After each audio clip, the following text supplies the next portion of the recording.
আসসালামু আলাইকুম রহমতুল্লাহ। প্রিয় দর্শক শ্রোতা, আমরা জানি জুলাই বিপ্লবী আল্লাহ তাআলা আনহু সম্পর্কে। তিনি খুবই খাটো ছিলেন, কালো ছিলেন এবং ওনার কোনো গোত্র পরিচয় ছিল না, বিশেষ করে বংশমর্যাদা ছিল না। কিন্তু নবী সাল্লাল্লাহু আলাইহি ওয়াসাল্লাম ওনাকে ভালোবেসেছেন এবং ওনাকে তিনি নিজেই গটকালি করে বিয়ে দিয়েছেন। তারপর নবী সাল্লাল্লাহু আলাইহি সাল্লামের ডাকে যুদ্ধে সারা দিয়ে তিনি যুদ্ধে শহীদ হয়েছেন। এই হচ্ছে জুলাই বিপ্লবী আল্লাহ তাআলা আনহু সম্পর্কে সংক্ষিপ্ত ঘটনা। এখন ওনার যে জীবন সম্পর্কে, ওনার যে মহাকাব্যিক জীবন, এই জীবন থেকে আমাদের শিক্ষা কি? সত্যিকার অর্থে ওনার যে মহাকাব্যিক জীবন, জুলাই বিপ্লবী আল্লাহ তাআলা আনহুর যে জীবন, এটা ইতিহাসে পাতায় কেবল পড়ার জন্য না। এই জীবন থেকে আমাদের এই সমাজে, আমাদের এই গুণধরা সমাজ ব্যবস্থায় একটা বিশাল শিক্ষা রয়েছে। আমরা আজকে জুলাই বিপ্লবী আল্লাহ তাআলা আনহুর যে জীবন, এই জীবন থেকে আমাদের সমাজে কি শিক্ষা আছে সেই সম্পর্কে আমরা জানব। ওনার জীবন থেকে প্রথম যে শিক্ষাটা আমরা পাই সেটা হচ্ছে মানুষের চেহারা না, চরিত্রটাই আসল। প্রথম শিক্ষা হচ্ছে মানুষের চেহারা না, চরিত্রটাই আসল। আজকাল আমরা দেখি যে বিয়ের যখন সম্বন্ধ তৈরি হয় বা সম্বন্ধ হয় বা আমরা যখন বন্ধু বানাই, আমরা কি করি? আমরা গায়ের রং দেখি, উচ্চতা, হাইট দেখি। তারপরে যাকে বন্ধু বানাই বা যার সাথে বিয়ে দিতে চাই, আমাদের আত্মীয় স্বজনকে বা কোনো কন্যাকে বা ছেলেকে, আমরা দেখি যে তার ব্যাংক ব্যালেন্স কত। এটা একদমই ঠিক না। জুলাইবিব রাদিয়াল্লাহু তাআলা আনহু দেখতে সুন্দর ছিলেন না, কিন্তু তার কলিজাটা ছিল হীরার মতো। আমাদের দেখতে হবে যে আমরা যে মানুষটাকে পছন্দ করছি তার ভিতরটা কেমন। কারণ আমরা জানি আল্লাহ তাআলা মানুষের যে উপরের অংশ সেটা দেখেন না, মানুষের ভিতরটা আল্লাহ তাআলা দেখেন। সমাজ হিসেবে আমাদের উচিত মানুষের বংশ বা চেহারা না দেখে তার ইমানের প্রতি গুরুত্ব দেওয়া। সে কতটুকু সৎ, কতটুকু অনেস্ট, কতটুকু আমানতদার তা দেখা। জুলাইবিব রাদিয়াল্লাহু তাআলা আনহুয়ের জীবন থেকে দ্বিতীয় শিক্ষাটা হচ্ছে, সবাই যখন না বলে তখন নবীজি হা বলেছেন। এর মানে হলো সমাজ যাকে রিজেক্ট করে দিয়েছে, নবীজি সাল্লাল্লাহু আলাইহি সাল্লাম তাকে বুকে টেনে নিয়েছেন। যে জুলাইবিব রাদিয়াল্লাহু তাআলা আনহুকে কেউ দাম দেয় নাই, বিশ্বনবী সাল্লাল্লাহু আলাইহি সাল্লাম তার জন্য বিয়ের ব্যবস্থা করেছেন।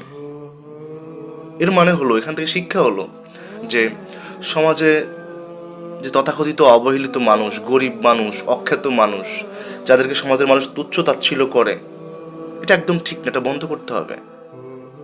মনে রাখতে হবে যে দুনিয়া যাকে চেনে না, আসমানে হয়তো সেই সবচেয়ে বেশি পরিচিত। আল্লাহর কাছে ওই অখ্যাত মানুষটাই সবচেয়ে বেশি প্রিয় হতে পারে। সুতরাং মানুষের বাহ্যিক অবস্থা থেকে তাকে কোনো অবস্থাতেই অবহেলা, অবজ্ঞা করা ঠিক না। তারপর জুলাইবিব রাদিয়াল্লাহু তাআলা আনহুর জীবন থেকে আমাদের সকল বাবা মায়ের জন্য একটা শিক্ষা রয়েছে। আমরা জানতে পারি যে জুলাইবিব রাদিয়াল্লাহু তাআলা আনহুর জন্য যখন মহানবী সাল্লাল্লাহু আলাইহি সাল্লাম বিয়ের প্রস্তাব নিয়ে যান আনসারী সাহাবার কাছে, তখন তার বাবা মা, ওই মেয়ের বাবা মা কিন্তু ইতস্তত করেছিল এবং তারা প্রথমে অমত দিতে চেয়েছিল। তারা ভেবেছিল ভবিষ্যৎ কি হবে। কিন্তু তাদের মেয়ে যখন মনে করাই দিল যে এটা আল্লাহ তাআলার রাসূলের ফয়সালা, তারা তখন দুনিয়াবি হিসাব সব বাদ দিয়ে দিল। তাই না? এখান থেকে মূলত আমাদের শিক্ষা দেয় যে আজকে যারা বাবা মা রয়েছেন তারা কেবল মেয়েকে বিয়ে দেওয়ার ক্ষেত্রে বিসিএস ক্যাডার, বড় ব্যবসায়ী জামাই, বিদেশি জামাই, টাকাওয়ালা জামাই খোঁজেন। কিন্তু আমাদের খুঁজতে হবে দিনদার পাত্র। এটা আল্লাহ তাআলার সবচেয়ে বড় নিয়ামত। এটা আমরা ভুলে যাই। সন্তানদের বিয়ের ক্ষেত্রে টাকা পয়সার চেয়ে দিনদারিতাকে সবচেয়ে বেশি প্রাধান্য দিতে হবে। আর এই ক্ষেত্রে যদি আমরা সন্তানের বিয়ের ক্ষেত্রে দিনদারিতাকে প্রাধান্য দিয়ে সন্তানকে বিয়ে দেই, এটাই হবে সবচেয়ে বড় সফলতা। এরপর জুলাইবিব রাদিয়াল্লাহু তাআলা আনহুর জীবন থেকে আরেকটা শিক্ষা রয়েছে যে জুলাইবিব রাদিয়াল্লাহু তাআলা আনহুর বিয়েটা রাজকীয় ছিল না, জাঁকজমকপূর্ণ ছিল না। বিয়েটা এমনই হওয়া উচিত। তারপর আমরা কি দেখি যে জুলাইবিব রাদিয়াল্লাহু তাআলা আনহুর বাসরঘর হলো, কিন্তু ইতিমধ্যে যুদ্ধের ডাক চলে আসছে, তিনি যুদ্ধের ময়দানে চলে গেলেন। এখন দেখেন, আজকের যুগে আমরা ভালোবাসার নামে কেবল স্বার্থ খুঁজি, কিন্তু জুলাইবিব রাদিয়াল্লাহু তাআলা আনহু আমাদের শিখাইছেন যে সৃষ্টিকর্তার প্রতি ভালোবাসা সবার উপরে থাকে, তখন দুনিয়ার মোহ আপনাকে আটকাতে পারে না। জুলাইবিব রাদিয়াল্লাহু তাআলা আনহু আল্লাহর নবীকে ভালোবাসছেন, আল্লাহকে ভালোবাসছেন, এখানে কোনো স্বার্থ ছিল না। তাই ওনাকে যেই বাসরের যে সুখ শান্তি, বিয়ের যে সুখ শান্তি, এটা তাকে আকৃষ্ট করে নাই, এটা আমাদের প্রিয় সাহাবাকে আকৃষ্ট করে নাই। যখনই নবীজির ডাক এসেছে, যুদ্ধের ডাক এসেছে, তিনি আল্লাহর ভালোবাসায়, আল্লাহর ভালোবাসায়, তারপর রাসূলের ভালোবাসায় তিনি যুদ্ধে চলে গেছেন। তার মানে ভালোবাসাটা হতে হবে কেবল আল্লাহ এবং তার রাসূলের জন্য। এরপর আমরা আরেকটা শিক্ষা জুলাইবিব রাদিয়াল্লাহু তাআলা আনহুর জীবন থেকে পাই। আমরা দেখি জুলাইবিব রাদিয়াল্লাহু তাআলা আনহু যখন মারা গেলেন, তখন স্বয়ং নবীজি সাল্লাল্লাহু আলাইহি সাল্লাম তার জন্য শোকাতুর ছিলেন।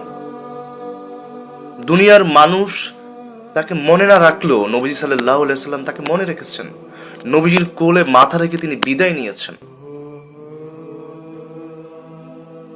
দিন শেষে আপনি কত বড় সেলিব্রিটি, কত কোটি টাকার মালিক, তা কোনো কাজে আসবে না। আপনার সেলিব্রিটিজম, আপনার কোটি টাকার মালিকত্ব, এটা আপনার জীবনে কোনো কাজে আসবে না। দিন শেষে বিচার করা হবে আপনি কতটুকু আল্লাহর প্রিয়, কতটুকু আল্লাহর রাসূলের দেখানো পথে আপনি চলতে পেরেছেন। শেষ কথা হচ্ছে, প্রিয় বন্ধুগণ, আমাদের সমাজ যদি জুলাইবিব রাদিয়াল্লাহু তাআলা আনহুর আদর্শ থেকে শিক্ষা নেয়,